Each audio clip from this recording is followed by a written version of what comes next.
Imagine a library that's somewhere between life and death. Hmm. The shelves just go on forever, and every single book gives you a chance to try another life you could have lived. It's a powerful idea. It really is.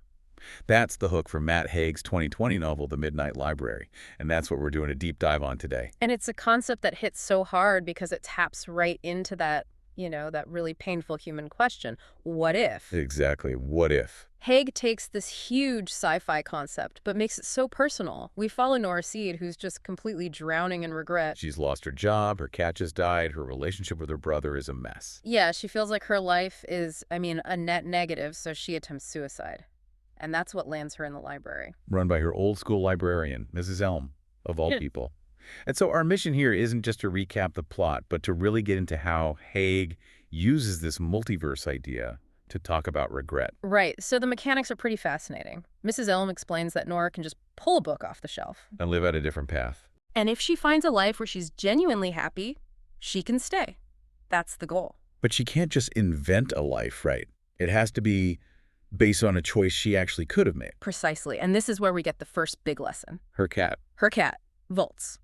She's convinced his death is her fault, so she jumps into a timeline where she thinks she did everything right, kept him indoors, was super careful. Yeah. He still dies.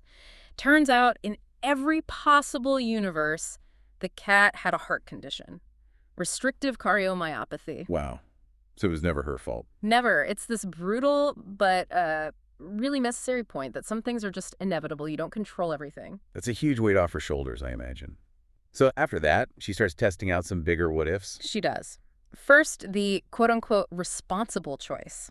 Marrying her ex, Dan, and running a pub. Which sounds cozy, but it's awful. They're both completely miserable. So she swings the other way. The dream life. She becomes an Olympic swimmer. A success. On paper, yeah. But the reality is, it's empty.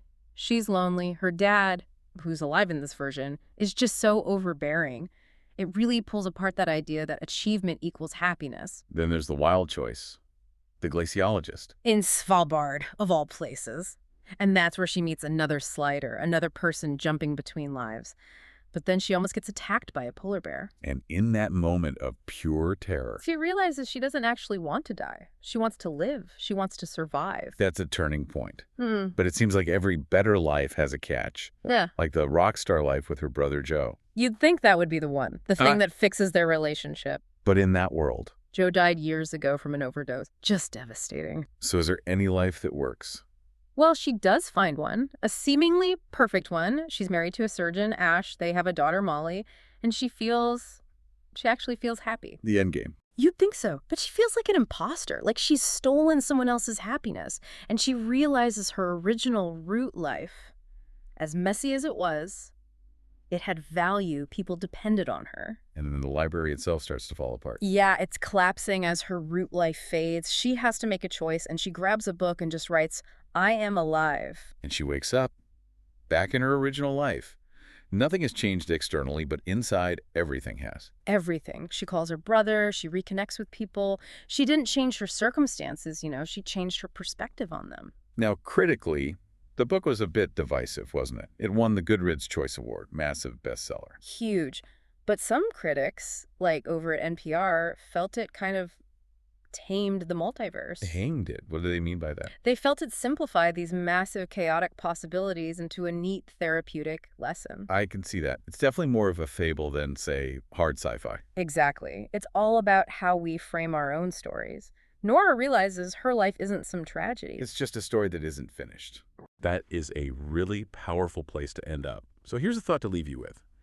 If you could step into the Midnight Library today and you pulled your own root life off the shelf to look at it from the outside, would you see a tragedy? Or would you just see a story that isn't over yet? Thanks for diving in with us.